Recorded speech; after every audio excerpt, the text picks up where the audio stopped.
Bulletin का आगाज करते हैं। सब तो पहला गल करते हैं सोनाली फोगाट दी, जिसका हाल ही दे विच देहांत होया। दस दे कि अज उन्हां दा अंतिम संस्कार किया जाएगा। देर रात गोवा तो हिसार उन्हां दी मृतक देह लियांदी गई है। फार्म हाउस दे विच मृतक देह अंतिम दर्शनां दे लई रखी जाएगी। दस दे कि परिवार दी शिकायत पुलिस ते सुधीर ते सुखविंदर नूं गिरफ्तार बीती रात कीता है। सो गोवा दे विच मौत हुई सी सोनाली फोगाट दी अते अज उन्हां दी मृतक देह हुण फार्म हाउस दे विच रखी जाएगी, जिथे कि अंतिम दर्शन जिहड़े ने उन्हां दे चाहण वाले, उन्हां दे फैंस, उन्हां दे परिवार वाले कर सकणगे। परिवार की शिकायत पुलिस ने सुधीर ते सुखविंदर नूं गिरफ्तार कर लिया। सोनाली फोगाट की पोस्टमार्टम रिपोर्ट दे विच जो वड्डे खुलासे होए ने उस तो बाद हुणे एक्शन लिया गया। रिपोर्ट मुताबिक सोनाली दे शरीर ते सट्टां दे निशान पाए गए ने। सीबीआई जांच की मंग ते भी जिहड़ा विचार परिवार करेगा। परिवारिक मैंबर अंतिम संस्कार तो बाद इस बाबत जिहड़ा है आपस दे विच सलाह मशवरा करनगे, जिस तो बाद सीबीआई जांच की मंग करनी है नहीं करनी है इस दे बारे विचार होवेगा। लेकिन जिस नाल सोनाली फोगाट की मौत हुई, दिल का दौरा पहला मन्निया गया कि दिल के दौरे पैण दे नाल उन्हां दी मौत हुई है। हालांकि परिवार ने शुरू तो ही इस नूं मन्नण तो इनकार किया, खदशे जाहिर किए अते इस नूं उन्हां ने हत्या मन्निया।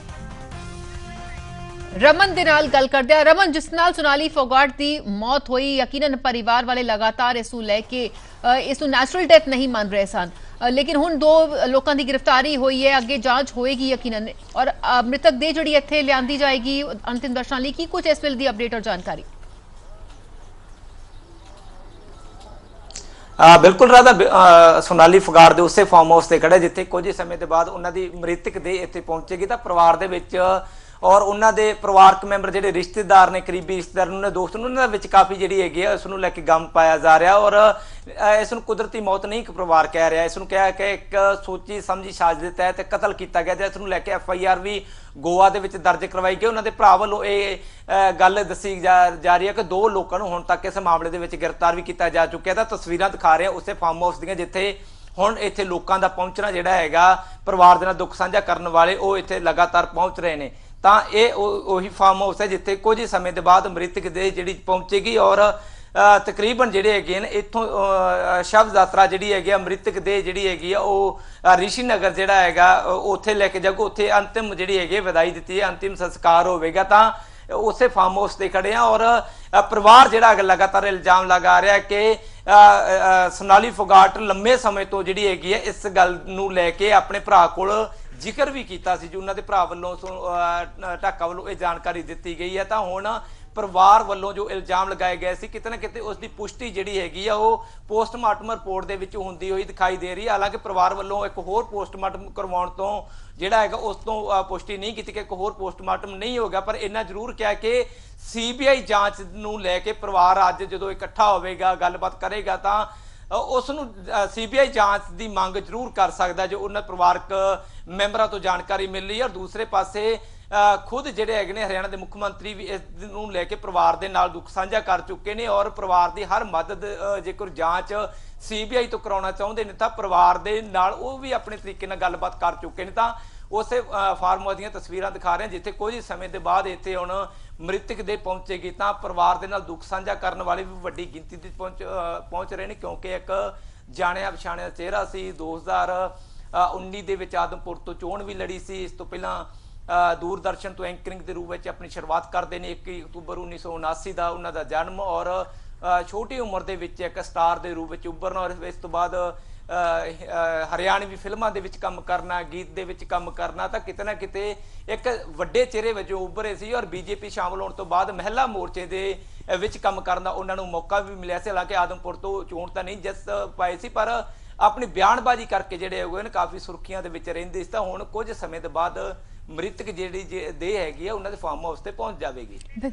बिल्कुल, और जिस नाल मृतक देह पहुंचेगी उन्हां दे चाहण वाले, उन्हां दे जिहड़े जान पहचान दे पिंड वासी वो जरूर पहुंचणगे अंतिम दर्शनां लई। लेकिन बहुत अहम है कि अगे हुण इस तो बाद की कार्रवाई होएगी। CBI जांच की मंग पहला परिवार कर रहा सी, हुण परिवार का कहना है कि इस बारे विचार विमर्श परिवार वाले करनगे, क्योंकि खदशे और शंके जिहड़े ने वो जरूर परिवार वालों लगातार जाहिर किए गए हैं। जे विचकार इस मामले दे विच क्योंकि हुण जिहड़ी पोस्टमार्टम रिपोर्ट आई है उसने कई तरह के सवाल खड़े कर दिते हैं। हालांकि 2 लोगों की गिरफ्तारी हो गई है इस मामले बिल्कुल, क्योंकि परिवार ने जिवें परिवार ਨੂੰ ਪਤਾ ਚੱਲਿਆ ਕਿ ਦਿਲ ਦਾ ਦੌਰਾ ਪੈਣ ਨਾਲ ਸੋਨਾਲੀ ਫੋਗਾਟ ਦੀ ਮੌਤ ਦਾ ਪਰਿਵਾਰ ਨੂੰ ਇਸ ਤੇ ਯਕੀਨ ਨਹੀਂ ਹੋਇਆ। ਪਰਿਵਾਰ ਨੇ ਉਸੇ ਦਿਨ ਜਿਹੜਾ ਹੈਗਾ ਖਾਦਸਾ ਜ਼ਾਹਰ ਕੀਤਾ ਸੀ ਕਿ ਜਿਹੜਾ ਹੈਗਾ ਇਸ ਦਾ ਕਤਲ ਕੀਤਾ ਗਿਆ, ਸੋਨਾਲੀ ਫੋਗਾਟ ਦਾ ਕਤਲ ਹੋਇਆ ਔਰ ਸੋਚੀ ਸਮਝੀ ਸਾਜ਼ਿਸ਼ ਦੇ ਤਹਿਤ ਉਸ ਨੂੰ ਮੌਤ ਦੇ ਘਾਟ ਉਤਾਰਿਆ ਗਿਆ। ਤਾਂ ਪਰਿਵਾਰ ਵੱਲੋਂ ਸ਼ੰਕਾ ਜ਼ਾਹਰ ਕੀਤਾ ਗਿਆ, ਜਿਸ ਤੋਂ ਬਾਅਦ ਪਰਿਵਾਰ ਨੇ ਪੋਸਟਮਾਰਟਮ ਜਿਹੜੀ ਹੈਗੀ ਆ ਇੱਕ FIR ਦਰਜ ਕਰਵਾਉਣ ਦੀ ਮੰਗ ਕੀਤੀ। ਤੇ ਪੋਸਟਮਾਰਟਮ ਰਿਪੋਰਟ ਦੇ ਵਿੱਚ ਵੀ ਜੋ ਪਰਿਵਾਰ ਇਲਜ਼ਾਮ ਲਗਾ ਰਿਹਾ ਸੀ ਕਿਤੇ ਨਾ ਕਿਤੇ ਉਸ ਦੀ ਪੁਸ਼ਟੀ ਹੋਈ ਨਜ਼ਰ ਆਈ ਕਿ ਸੱਟਾਂ ਦੇ ਨਿਸ਼ਾਨ ਜਿਹੜੀ ਹੈਗੇ ਉਹਨਾਂ ਦੀ ਮ੍ਰਿਤਕ ਦੇਹ ਤੇ ਉਹ ਪਾਏ ਗਏ ਸੀ, ਜਿਸ ਤੋਂ ਬਾਅਦ ਉਹਨਾਂ ਦੀ ਮੌਤ ਨੂੰ ਕੁਦਰਤੀ ਮੌਤ ਜਿਹੜੀ ਪੋਸਟਮਾਰਟਮ ਦੇ ਵਿੱਚ ਵੀ ਜਿਹੜਾ ਹੈਗਾ ਉਹ ਨਹੀਂ ਦੇਖਿਆ ਜਾ ਰਿਹਾ। ਤਾਂ ਹੁਣ ਪਰਿਵਾਰ ਵੱਲੋਂ CBI ਜਾਂਚ ਕਰਵਾਉਣ ਨੂੰ ਲੈ ਕੇ ਗੱਲ ਉਠਾਈ ਜਾ ਰਹੀ ਹੈ ਕਿ CBI ਜਾਂਚ ਹੋਣੀ ਚਾਹੀਦੀ ਤਾਂ ਜੋ ਪਤਾ ਚੱਲੇ ਕਿ ਇਸ ਮੌਤ ਦੇ ਪਿੱਛੇ ਕਿਹੜੇ ਕਿਹੜੇ ਕਾਰਨ ਜ਼ਿੰਮੇਵਾਰ, ਕਿਹੜੇ ਕਿਹੜੇ ਲੋਕ ਜ਼ਿੰਮੇਵਾਰ ਸੀ। ਹਾਲਾਂਕਿ 2 ਲੋਕਾਂ ਨੂੰ ਜਿਹੜਾ ਹੈਗਾ ਉਹਨਾਂ ਦੇ ਇੱਕ ਨਿੱਜੀ PA ਔਰ ਇੱਕ ਹੋਰ ਵਿਅਕਤੀ ਨੂੰ ਜਿਹੜਾ ਗੋਆ ਪੁਲਿਸ ਵੱਲੋਂ ਅਰੈਸਟ ਕਰ ਲਿਆ ਗਿਆ। ਪਰਿਵਾਰ ਵੱਲੋਂ ਗੋਆ ਪੁਲਿਸ ਦੇ ਕਿਸੇ ਕਾਰਵਾਈ ਤੇ ਜਿਹੜਾ ਸ਼ੰਕਾ ਜ਼ਾਹਰ ਨਹੀਂ ਕੀਤਾ, ਪਰ ਇੰਨਾ ਜ਼ਰੂਰ ਹੈ ਕਿ ਪਰਿਵਾਰ ਚਾਹੁੰਦਾ ਹੈ ਕਿ ਇਨਸਾਫ ਹੋਵੇ ਔਰ ਜਾਂਚ ਜਿਹੜੀ ਹੈਗੀ CBI ਕਰੇ। ਤਾਂ ਇਸ ਨੂੰ ਲੈ ਕੇ ਪਰਿਵਾਰ ਬਕਾਇਦਾ ਤੌਰ ਤੇ 1-2 ਦਿਨਾਂ ਦੇ ਵਿੱਚ ਜਿਹੜੇ CBI ਮੰਗ ਨੂੰ ਲੈ ਕੇ ਜਿਹੜਾ ਹੈਗਾ ਪੱਤਰ ਵੀ ਲਿਖ ਸਕਦਾ, ਜੋ ਜਾਣਕਾਰੀ ਮਿਲੀ ਹੈ। ਔਰ ਉਹਨਾਂ ਦੇ ਭਰਾ ਵੱਲੋਂ ਇਹ ਖਦਸ਼ਾ ਜ਼ਾਹਰ ਕੀਤਾ ਗਿਆ ਸੀ ਕਿ ਜਿਹੜਾ ਸੋਨਾਲੀ ਫੋਗਾਟ ਦੀ ਮੌਤ ਕੁਦਰਤੀ ਮੌਤ ਨਹੀਂ ਕਿ ਉਸ ਨੂੰ ਜਾਣ ਬੁੱਝ ਕੇ ਮਾਰਿਆ ਗਿਆ। ਤਾਂ ਅੱਜ ਸਵੇਰੇ ਵੀ ਜਦੋਂ ਉਹਨਾਂ ਨਾਲ ਗੱਲਬਾਤ ਕੀਤੀ ਤਾਂ ਉਹਨਾਂ ਨੇ ਇਸ ਗੱਲ ਦੀ ਪੁਸ਼ਟੀ ਵੀ ਕੀਤੀ ਕਿ FIR ਦਰਜ ਕਰਵਾਈ ਗਈ ਹੈ 2 ਲੋਕਾਂ ਦੇ ਖਿਲਾਫ, ਜਿਨ੍ਹਾਂ ਦੀ ਗੋਆ ਪੁਲਿਸ ਵੱਲੋਂ ਗ੍ਰਿਫਤਾਰੀ ਵੀ ਕਰ ਲਈ ਗਈ ਹੈ। ਤਾਂ ਅੰਤਿਮ ਸੰਸਕਾਰ ਜਿਹੜਾ ਹੈਗਾ ਜੋ ਪਰਿਵਾਰ ਤੋਂ ਜਾਣਕਾਰੀ ਮਿਲੀ ਕਿ 3 ਵਜੇ ਦੇ ਕਰੀਬ ਜਿਹੜਾ ਹੈਗਾ ਹੋਵੇਗਾ। ਤਾਂ ਇਸ ਨੂੰ ਲੈ ਕੇ ਸੋਨਾਲੀ ਫੋਗਾਟ ਦੇ ਚਾਹਣ ਵਾਲੇ ਔਰ BJP ਤੋਂ ਵੱਡੇ ਲੀਡਰ ਜਿਹੜੇ ਹੈਗੇ ਨੇ ਇੱਥੇ ਕੁਝ ਸਮੇਂ ਦੇ ਵਿੱਚ ਪਹੁੰਚਣ ਵਾਲੇ ਨੇ ਔਰ ਕੁਝ ਹੀ ਦੇਰ ਦੇ ਬਾਅਦ ਜਿਹੜੀ ਹੈਗੀ ਆ ਮ੍ਰਿਤਕ ਦੇਹ ਵੀ ਜਿਹੜੀ ਉਹਨਾਂ ਦੇ ਫਾਰਮ ਹਾਊਸ ਤੇ ਪਹੁੰਚ ਜਾਵੇਗੀ। ਬਿਲਕੁਲ, ਔਰ ਜਿਸ ਤਰ੍ਹਾਂ ਦੇ ਨਾਲ ਇਹ ਪੂਰਾ ਮਾਮਲਾ ਹੁਣ ਤੱਕ ਸਾਹਮਣੇ ਆਇਆ, ਹਾਲਾਂਕਿ ਯਕੀਨਨ ਪਰਿਵਾਰ ਦੇ ਵਿੱਚ ਇਸ ਵੇਲੇ ਕਿਉਂਕਿ ਸਖਤੇ ਵਿੱਚ ਨੇ ਅਚਾਨਕ ਇਸ ਤਰ੍ਹਾਂ ਦੇ ਨਾਲ ਮੌਤ ਹੋਣਾ ਕਈ ਸਵਾਲ ਖੜੇ ਕਰ ਗਿਆ। ਹਾਲਾਂਕਿ ਉਹਨਾਂ ਦੇ ਜਿਹੜੇ ਚਾਹਣ ਵਾਲੇ ਉਹ ਵੀ ਇਸ ਗੱਲ ਨੂੰ ਯਕੀਨ ਨਹੀਂ ਕਰ ਪਾਏ, ਲੇਕਿਨ ਹੁਣ ਨਿਰਪੱਖ ਜਾਂਚ ਹੋਵੇ ਕਿਉਂਕਿ ਪਹਿਲਾਂ ਗੋਆ ਪੁਲਿਸ ਤੇ ਉੱਥੇ ਤੇ ਵੀ शंके परिवार ने जाहिर की कि सही तरीके दे नाल जांच जड़ी नहीं की जा रही, लेकिन हुण क्या किन्ने को संतुष्ट परिवार वाले ने या की अगे मंग रखते ने क्योंकि BJP दे आगू भी यकीनन इत्थे जरूर पहुंचणगे हुण अंतिम संस्कार वेले।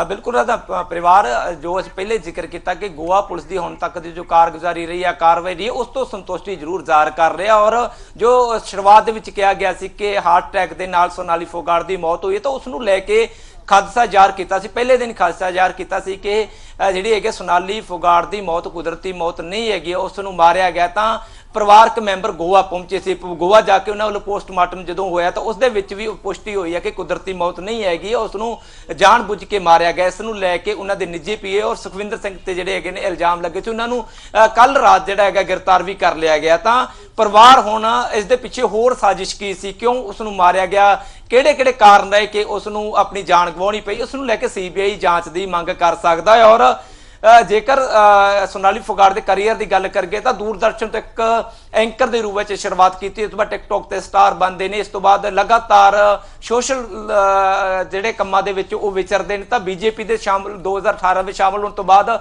ਆਦਮਪੁਰ ਤੋਂ ਆਪਣੇ ਪੋਲੀਟੀਕਲ ਕਰੀਅਰ ਦੀ ਸ਼ੁਰੂਆਤ ਵੀ ਕਰਦੇ ਨੇ। ਹਾਲਾਂਕਿ ਆਦਮਪੁਰ ਤੋਂ ਜਿੱਤ ਜਿਹੜੀ ਹੈਗੀ ਨਸੀਬ ਨਹੀਂ ਹੋਈ, ਪਰ ਇੱਕ ਵੱਡੀ ਛਾਪ ਜਿਹੜੀ ਹੈਗੀ ਹਰਿਆਣਾ ਦੀ ਸਿਆਸਤ ਵਿੱਚ ਜ਼ਰੂਰ ਛੱਡੀ ਸੀ। ਤਾਂ ਇੱਕ ਮੰਨਿਆ ਪ੍ਰਮੰਨਿਆ ਚਿਹਰੇ ਦੇ ਰੂਪ ਵਿੱਚ ਮਹਿਲਾ ਸ਼ਕਤੀ ਦੇ ਰੂਪ ਵਿੱਚ ਜ਼ਰੂਰ ਉੱਭਰੇ ਸੀ। ਤਾਂ ਪਰ ਨਾਲ ਦੀ ਨਾਲ ਕੁਝ ਫਿਲਮਾਂ ਵਿੱਚ ਕੰਮ ਕਰਨ ਦਾ ਮੌਕਾ ਵੀ ਮਿਲਿਆ, ਆਪਣੇ ਕਰੀਅਰ ਨੂੰ ਸਿਖਰ ਤੇ ਜਿਹੜਾ ਹੈਗਾ ਉਹ ਲੈ ਕੇ ਗਏ। ਤਾਂ ਛੋਟੇ ਪਰਿਵਾਰ ਦੇ ਵਿੱਚੋਂ ਆਉਂਦੇ ਸੀ, ਇਸ ਤੋਂ ਇੱਕ ਜਿਹੜਾ ਹੈਗਾ ਨੇ ਕਿਸਾਨ ਘਰ ਚੋਂ ਆਉਣ ਵਾਲੀ ਸੋਨਾਲੀ ਫੋਗਾਟ ਅੱਜ ਬੇਸ਼ੱਕ ਦੁਨੀਆ ਦੇ ਵਿੱਚ ਨਹੀਂ, ਪਰ ਉਹਨਾਂ ਕੀਤੇ ਕੰਮ ਔਰ ਉਹਨਾਂ ਦੀਆਂ ਯਾਦਾਂ ਔਰ ਇੱਕ ਵੱਡੇ ਚਿਹਰੇ ਦੇ ਰੂਪ ਵਿੱਚ ਉੱਭਰਨਾ ਜਿਹੜਾ ਹੈਗਾ ਕਿਤੇ ਨਾ ਕਿਤੇ ਉਹਨਾਂ ਦੀ ਬੁਲੰਦੀਆਂ ਤੇ ਜਾਣਾ ਉਹਨਾਂ ਦੀ ਸ਼ਖਸੀਅਤ ਨੂੰ ਜਿਹੜਾ ਹੈਗਾ ਉਹ ਪ੍ਰਮਾਣਿਤ ਜ਼ਰੂਰ ਕਰਦਾ ਹੈ। ਜੀ ਜੀ ਰਮਨ, ਤੁਸੀਂ ਬਣੇ ਰਹਿਣਾ, ਤੁਹਾਡੇ ਤੋਂ ਅਸੀਂ ਲਗਾਤਾਰ ਅਪਡੇਟ ਅੱਗੇ ਵੀ ਲਵਾਂਗੇ। ਸੋ ਬਹਰਾਲ ਜਿਸ ਤਰ੍ਹਾਂ ਦੇ ਨਾਲ ਸੋਨਾਲੀ ਫੋਗਾਟ ਦੀ ਮੌਤ ਹੋਈ ਹੈ ਉਸ ਨੂੰ ਲੈ ਕੇ ਹੁਣ ਯਕੀਨਨ ਜਾਂਚ ਜਿਹੜੀ ਹੈ ਕੀਤੀ ਜਾ ਰਹੀ ਹੈ। ਪਰਿਵਾਰ ਵੱਲੋਂ ਇਸ ਬਾਬਤ ਜਿਹੜਾ ਹੈ ਖਦਸ਼ੇ ਜ਼ਾਹਿਰ ਕੀਤੇ ਗਏ। 2 ਲੋਕਾਂ ਦੀ ਗ੍ਰਿਫਤਾਰੀ ਹੋਈ ਹੈ, ਜੋ ਉਸਦੇ ਸਾਥੀ ਸਨ ਸੁਧੀਰ सांगवान, ਉਸ ਦੀ ਵੀ ਗ੍ਰਿਫਤਾਰੀ ਹੋਈ ਹੈ। ਜੇ ਵਿਚਕਾਰ देखना अहम होएगा कि अगे इस मामले में की जांच होती है, की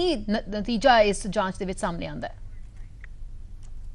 चेस्ट पे और चेस्ट के नीचे चोटों के निशान थे जी, और उनका चेहरा बिल्कुल नीला हो चुका था, कान बिल्कुल नीले थे। हरियाणा में तो यही रूल है कि कोई अगर इंसिडेंट होता है तो उसकी FIR दर्ज होती है जी। और गोवा डीजीपी साहब ने हमें बार बार यही बता रहे थे कि आप पहले मेडिकल करवाओ और मेडिकल बेस पे अगर कुछ बनता है तो उसके बाद में एफआईआर दर्ज होती है जी। तो हमारी मांग तो पहले यही थी कि हमारी एफआईआर दर्ज होनी चाहिए, लेकिन वो एफआईआर दर्ज नहीं कर रहे थे। और उसके बाद में कल मेडिकल हुआ, मेडिकल में पुष्टि हो गई कि इनको काफ़ी चोटें हैं और केमिकल पॉइजन की भी पुष्टि हुई। इसकी कार्रवाई से संतुष्ट हैं, एफआईआर लॉन्च कर ली उन्होंने और बाकी धारा 302 और 120B 376B उसके तहत गिरफ्तार किया है। आज यानी कि वारंट मांगेंगे, वो रिमांड मांगेंगे, उसका पुलिस पेश करेगी। कल तक तो कोई केस ही नहीं था जी, अब वो केस बना दिया है। सीएम साहब ने कहा अभी परिवार चाहेगा तो हम करवाने को तैयार हैं, लेकिन हम परिवार मिलकर सलाह करेंगे भाई ये करवाना चाहिए या नहीं करवाना चाहिए। मेन तो मास्टरमाइंड ये सुधीर ही है जी, और इसके पीछे और कितने लोग हैं ये हम कह नहीं सकते।